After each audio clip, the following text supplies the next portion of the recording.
The orbital station hung like a wound in the sky, just above the dying red star.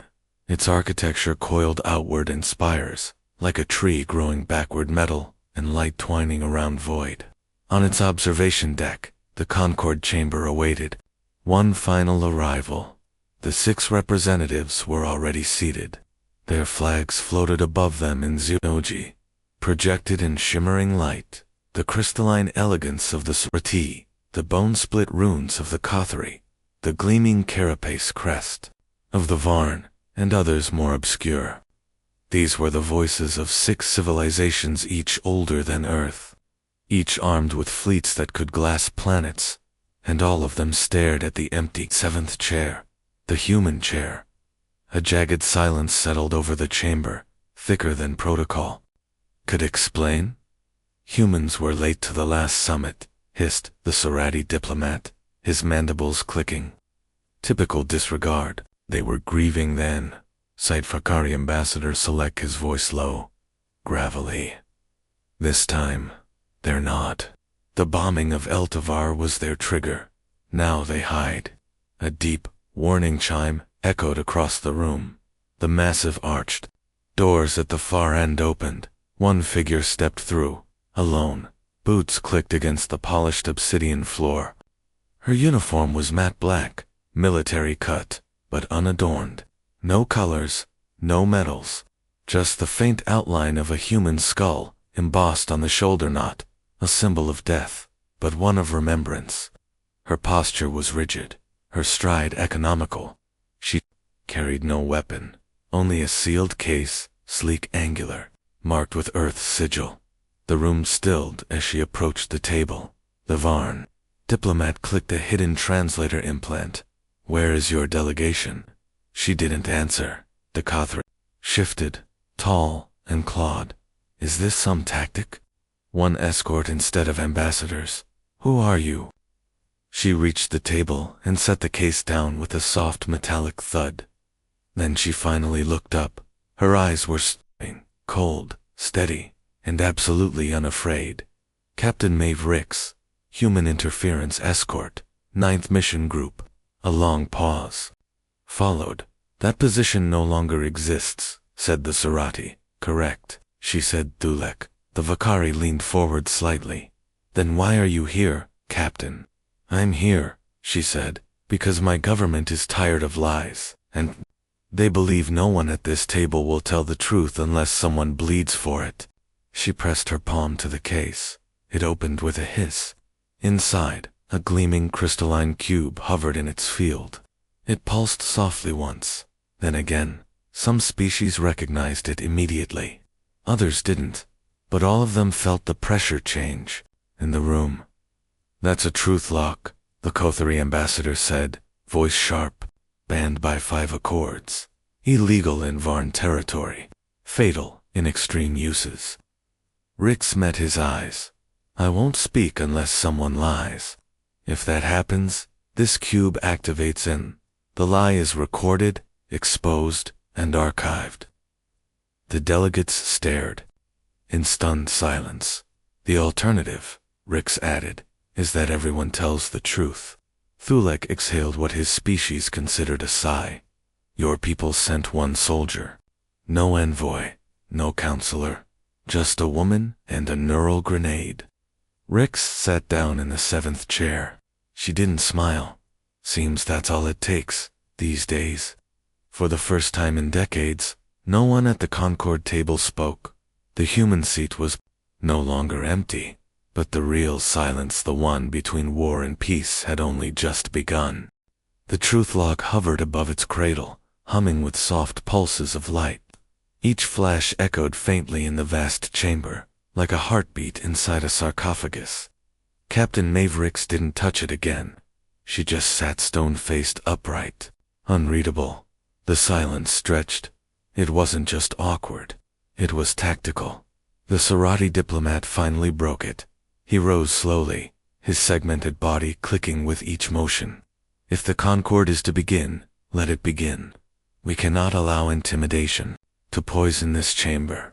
He turned to address the other 6 limbs extended in what his kind considered openness. "We, the Surati hive, Reject any implication of complicity in the Eltavar incident. Our fleets were engaged in patrol exercises 5 sectors away. This tragedy is regrettable. But not the truth. Locke pulsed red. A sound like a thunderclap rang out. The Sarati diplomat jerked violently. His upper limbs spasmed. His voice died mid-sentence. His second-in-command caught him before he fell completely. What did you do?" the Varn ambassador hissed, standing abruptly. Rix hadn't moved. The lock detected a verified falsehood, she said. "That's all it does. It nearly killed him," the Kothari shouted. "No," Rix replied evenly. "He lied. That nearly killed you." The Vakari ambassador rose slowly, his massive frame moving with a surprising grace. "Captain Rix, explain." She glanced at him, not defiant, not humble, just direct. The truth lock doesn't respond to diplomatic nuance. It's binary. It analyzes neurophysiological feedback patterns against intent. You speak a light, reacts. The more deliberate the falsehood, the stronger the response. The cube pulsed blue once, as if confirming her. "And the data from his fleet?" Thulek asked. Rix reached into her case and retrieved a second device, a handheld projector. With a flick of her thumb, the air above the table shimmered. A star. Map bloomed. Red lines traced movement paths. A dozen Sarati vessels. One of them veered sharply toward the Eltavar system 3 hours before the attack. Recon drone telemetry. From a third-party observer. Not human. Not Concord. Sourced from a civilian mining network in the Vale. The other delegates watched in stunned silence. The map rotated, zoomed, paused. The data was clean, undeniable, and they said they were never there, Rix murmured. The Sarati diplomat had recovered enough to speak again, voice raspy and shaken. It was a rogue unit, unapproved. Rix didn't argue. She just looked at the truth lock. It didn't pulse. Silence again. Then the Kothari delegate growled, "Is this the human strategy? Shame one of us into silence, then let paranoia do the rest. Divide and dominate." Rix turned her head slightly, just enough to acknowledge him. "No, this isn't a strategy. It's insurance. Against what?" She met his eyes, and in her stare, there was something colder than malice. Something worse, conviction. Double quotes, against a galaxy lying itself into another war. The words hit like vacuum. No fire, no noise. Just a sudden sucking stillness that left no room to breathe. Thulek sat back slowly, eyes narrowed in thought. "We agreed to peace after centuries of conflict," he said. "But this is a different kind of weapon." Rix let the tension stretch. Again, then said, "No, this is just a mirror. You don't like what you see. Don't blame the glass." The cube pulsed again. This time, green. Truth. The room didn't breathe. Not even the ventilation systems dared interrupt the aftershock of Captain Rix's last words. The truth. Locke spun silently above the table, its crystalline core glowing faintly green, like an ember waiting for the wind to shift.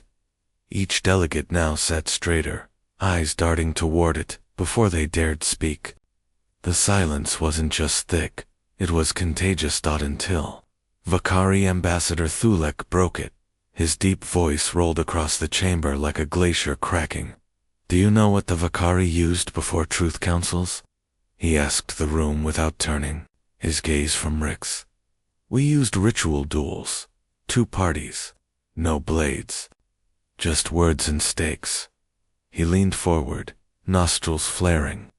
"You die only if your words are false." "Sounds efficient," Rix said coolly. Thulek's head tilted. "Sounds familiar, Captain." Something shifted in the way the others looked. At her, not just curiosity anymore. Recognition, suspicion. The Kothari leaned back in his seat, claws drumming on his polished steel armrest. "So, she's not just human military. She's been here before." The Sarati still trembled, recovering from his earlier truth-triggered seizure. "They're calling her a soldier, but this one, Her name was recorded at the Braxos incursion, was it not? Rix didn't respond. She didn't need to. Thulek did. She was there, he said. She dragged 5 of my wounded off the ridge, while her own unit burned, refused to shoot unarmed enemies. She could have ended us. Instead, she made a choice. He looked at the truth lock, and she's still making it. The Varn ambassador's voice buzzed like an electric storm. This is a breach of neutrality. Her history compromises her ability to mediate. Rix turned, slow and precise. I'm not here to mediate. I'm here to make lying expensive. She tapped the projector again. A second hologram unfolded a timeline. Dozens of incidents, not just Sarati ships, supply routes, diplomatic relays, military fleets repositioning just out of sight from Concord surveillance. Somebody's playing all of us, she said. These aren't isolated events. They're orchestrated, coordinated. Each one triggers fear, triggers retaliation. Each one, if believed, would lead us back to war. The Catheri's eyes narrowed to slits. If not us, who? I don't know, Rix said. Yet, her fingers brushed the side of the case. But I intend to find out. And the lock will help. The delegates exchanged glances each, searching the others for betrayal. Now the tension wasn't aimed at Rix. It was aimed at each other. The cube pulsed yellow, an ambient warning. The longer truth went unsaid, the more it sensed evasion. Pressure built, unseen but undeniable. Then the Varn ambassador's translator clicked off. He spoke in his own tongue, screeching, rhythmic code that none of the others fully understood, except Rix. She answered back, fluently. The Varn froze. You were posted in my space. I was embedded in your space, she corrected, voice sharp. Long enough to hear the whisper networks. You've seen the same patterns. You know your people are being fed misinformation. You can't prove that. She pointed at the lock. Say it. He didn't. The silence said enough. The other delegates weren't looking at her like a nuisance. Any more now. They looked at her the way predators look at another predator in the clearing. One they didn't quite understand, and maybe couldn't kill. The lock began to spin. Not pulse, not glow. Spin. A slow, deliberate rotation hovered mid-air above its cradle, like a predator rising from rest. Its internal light shifted from green to a jagged, flickering amber, an anomaly none of the delegates had seen before. Captain. Rix was already up and moving. She reached back into her case and pulled out a narrow cylinder, plugged it into the table's encrypted core. Holograms bloomed again. But these weren't coordinates or movement maps. They were sound files. Someone tried to bury this, she said. But Earth has long memories and deeper archives than you think. She looked each delegate in the eye before pressing play. At first static. Then, layered underneath, a faint voice warbled, twisted by distance and distortion. Move ahead with the surrogate fleet. Let the Varn believe it was Sarati. Begin seeding Kothri channels with crossfire. Evidence. The next fracture will be permanent. Silence. No one moved. The Varn ambassador's carapace shuddered. That voice? We matched it to an artificial subroutine. Not sentient. Not registered in any Concord log. You're saying it's fabricated? I'm saying it's not one of us, Rix said. It's not human, and it's not on any official language tree. We had to break the audio through ancient protocols pre-driftwave encoding. The last time we heard anything like this was during a classified skirmish on the dark side of Uvela Prime. The Sarati delegate hissed. Uvela is off limits. Decommissioned. Nothing survived there. Rix's jaw tightened. No people survived. The Kothari's claws gripped his chair arms until the metal creaked. You believe it's an outside actor? A manipulator race? I believe, Rix said slowly, that something once defeated by all of us is still alive and it wants us. Too busy suspecting each other to notice its return. The lock flared, red dot. But no one had spoken. Not yet. That's when the whisper began, a faint noise. Not from the speaker, not from the projector, but from the lock itself, like it was repeating something. A mimic, the voice from the recording. Now, layered beneath the lock's hum, began looping. Next fracture. Permanent. Fracture. Permanent. The Varn ambassador stood so quickly his chair toppled behind him. Shut it off. He barked. I can't, Rix said. It's interfering. Thulik raised one heavy arm. Wait. The whisper cut out. The lock stopped spinning, just hovered there. Again, silent, watching, as if it knew. Rix swallowed hard. This model was built for truth arbitration, but it's reacting to something in the signal. I don't know what. The Serati diplomat, pale now, murmured. Then it isn't just confirming lies. It's listening. The delegates began to understand something terrible. The lock hadn't just judged them. It had learned from them. What did you bring into this chamber, human? The Kothari growled. Rix turned slowly to face him. I brought a truth no one wanted to hear, she said, and a recorder no one knew could remember. Her eyes swept across them, calm, controlled. But beneath it all, the flicker of fear she hadn't shown before. If something is guiding this, feeding falsehoods, shaping war from the shadows, then it's already watching us. And if the lock is reacting to that, it means one of two things. She paused. Either it recognizes the threat, her eyes hardened, or it's already been compromised.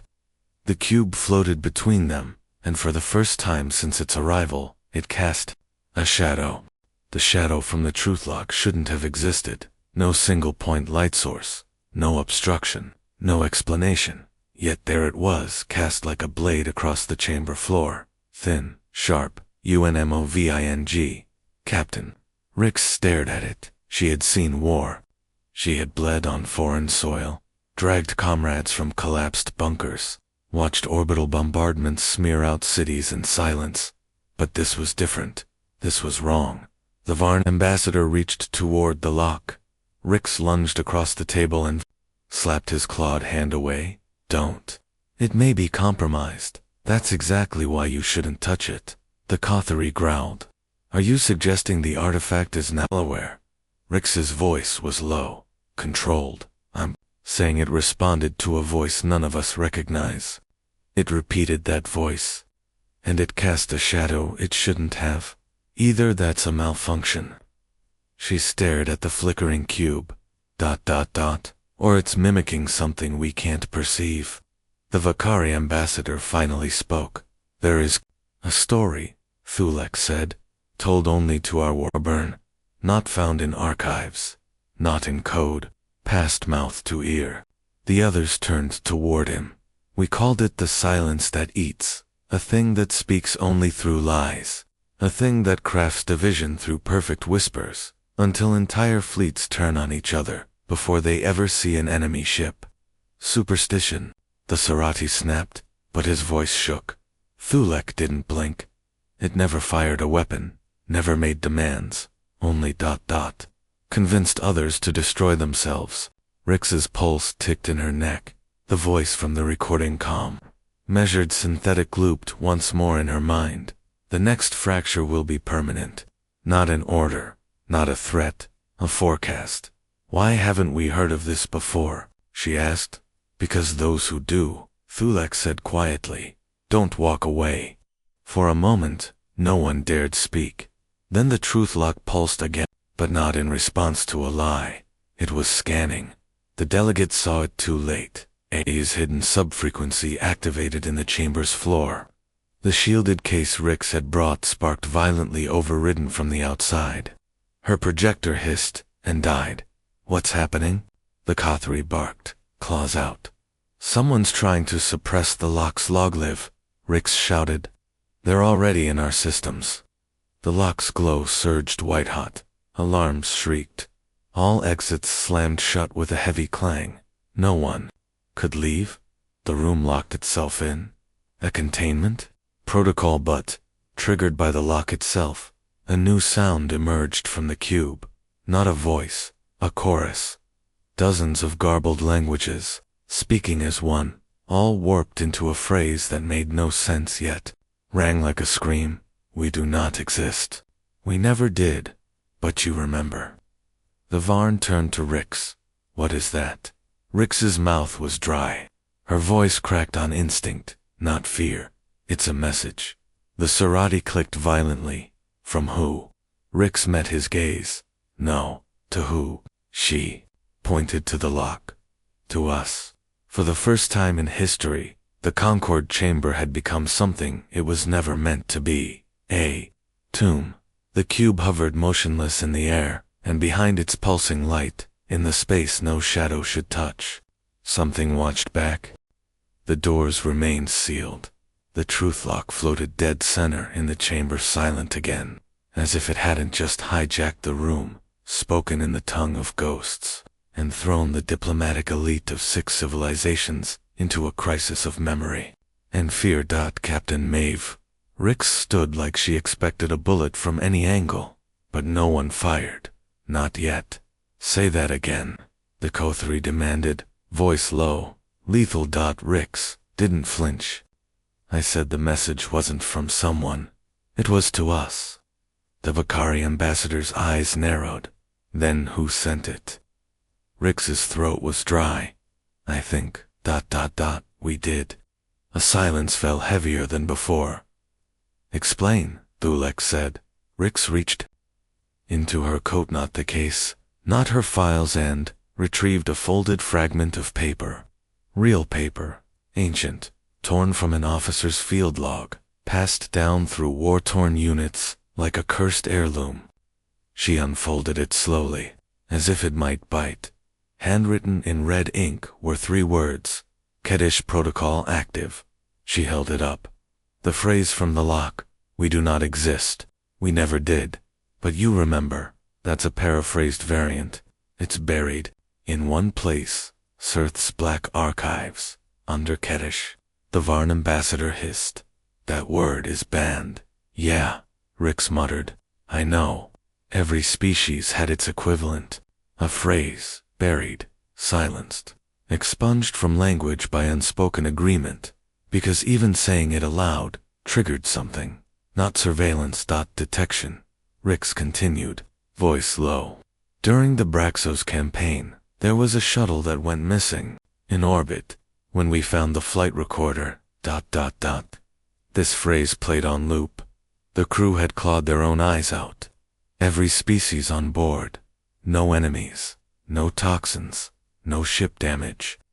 She looked around the chamber. No one interrupted her now. They weren't killed. They weren't coerced. They were, remembered. And that memory broke them. The truth lock flickered amber again. Someone or something has been hiding in the Concord's periphery for a long time, she said. Not by force, by misdirection, by falsehood. And whenever someone gets close to naming it, they vanish. The Serati bared his fangs. Then why haven't you vanished, human? Rix looked at him like a soldier checking a cleared weapon. Because I haven't said the real trigger phrase yet. That hit the room like a detonation. The air pressurized. The lock pulsed red, not from a lie, but from something close. Like a heartbeat skipped. You know it, the Kothari said. Claws twitching. Rix nodded once. The Varn's skin flashed warning tones. Don't even think about speaking it here. Believe me, Rix said. I don't want to. Thulek's voice rumbled like a storm caught in his chest. Then why mention it? Rix stepped forward slowly, deliberately. Because this thing, it doesn't want war. It doesn't want destruction. Her eyes found every delegate, one by one. It wants doubt. The lock pulsed blue. Truth. It wants you to think the Serati are lying. The Kothari are scheming. The Varn are infiltrating. It wants to turn your truths against you, until the Concord collapses under the weight of its own suspicion. The lock pulsed again, brighter now, blue shifting toward white, and when the last piece is shattered, then it steps in. Claws curled around the edge of the table, and the trigger phrase. It's not just a word, Rix said. It's an invitation. You say it too. Let it in. The lock suddenly went dark. No pulse, no hum, dead. A soft chime rang once in the room. Then the doors opened. No signal. No override. No override. No explanation. Just open. The delegates looked at each other. No one moved. Not yet. Why now? The Sarati whispered. Rick's jaw was rigid. Because it knows we're close. She looked back at the lock. And now, it's watching who leaves first. The chamber doors hung open, not wide. Just enough to tempt the kind of opening that whispered. Run, but said nothing about what waited outside. Captain Ricks didn't move. Neither did the delegates. Then the Kothari made the first mistake. He stood. Everyone watched as his hand hovered over his sidearm.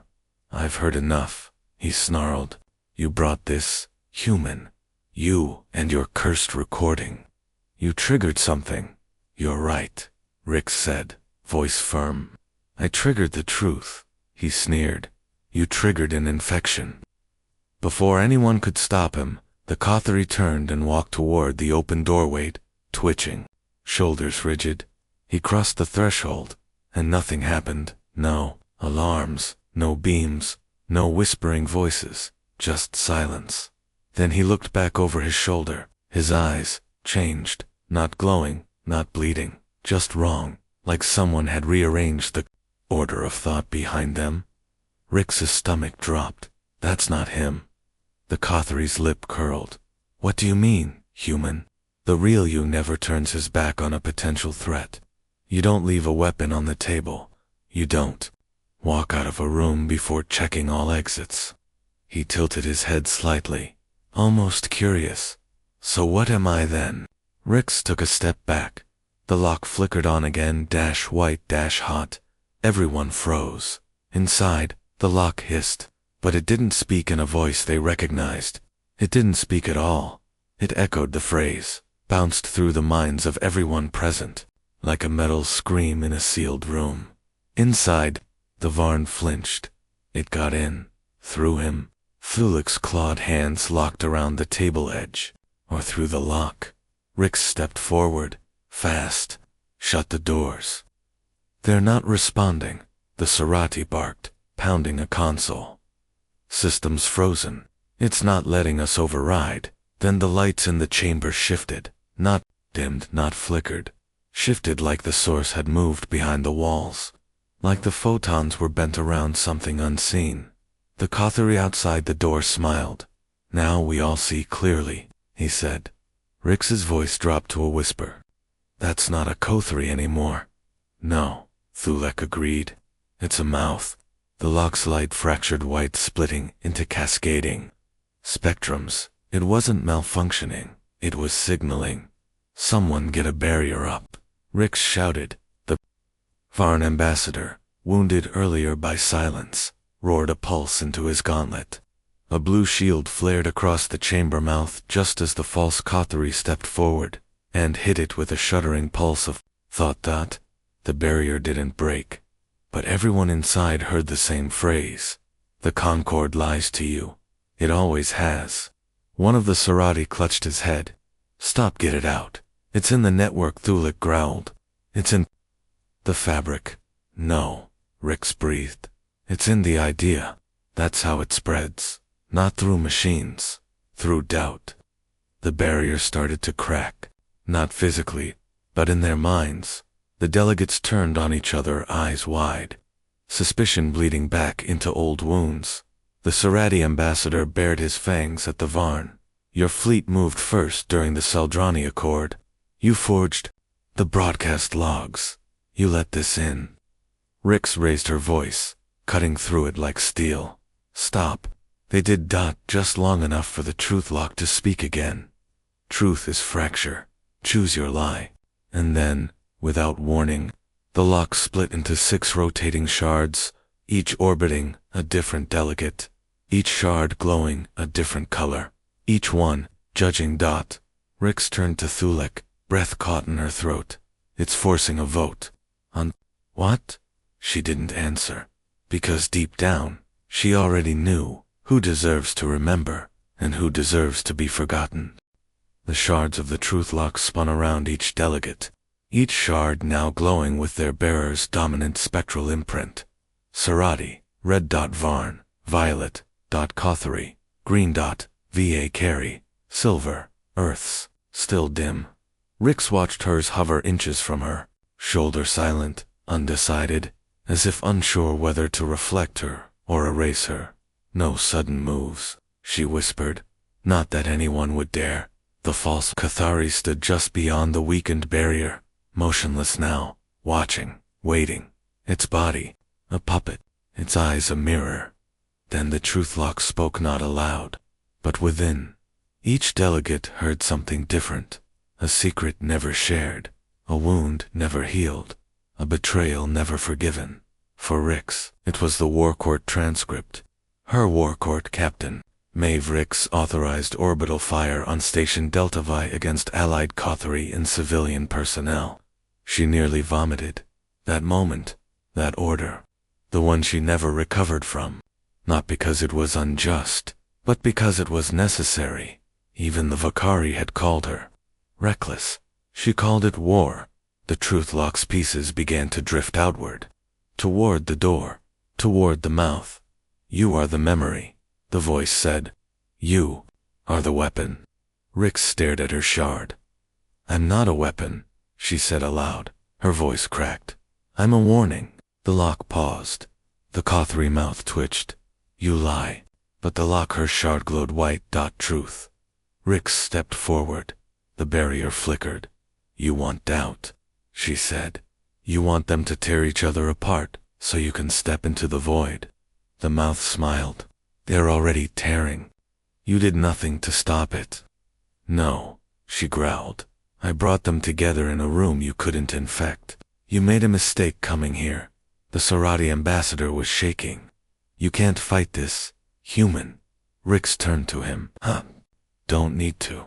She held up her shard, glowing, brighter now, white bleeding into gold. I just need to remember. She squeezed the shard. It didn't shatter.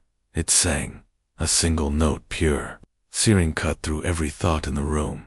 The other shard spun faster, fusing back into a singular lock, now orbiting her. The chamber's temperature dropped. The false Kothari recoiled, not from light, not from power, but from clarity, from truth. Your trick was forgetting, Rix said, stepping through the collapsing barrier. Ours is surviving it. The mouth's smile fell away, and then without fanfare, without violence, it crumpled inward. Folded like smoke, gone. Gone. Rix collapsed to her knees. The lock hovered above her, then dimmed on, dropped into her, waiting. Palm. The delegates stared. The chamber, silent again. Thulek spoke first. What did you do? Rix looked up at them, voice raw. Tired. Double quotes. Humans break. She stood. But we also remember what broke us. And that's how we win. No one argued. Because, for the first time in recorded galactic history, something alien fled from a human mind. Epilogue. The record that was in days later. A private report from the Concord's Emergency Council was submitted to an encrypted human archive. Top level. Redacted. Buried. One line. Made it through, uncensored. She walked into the room as an escort. She left as a firewall. And beneath it, scribbled in ink only one hand ever used. They tried to forget us. We didn't let them.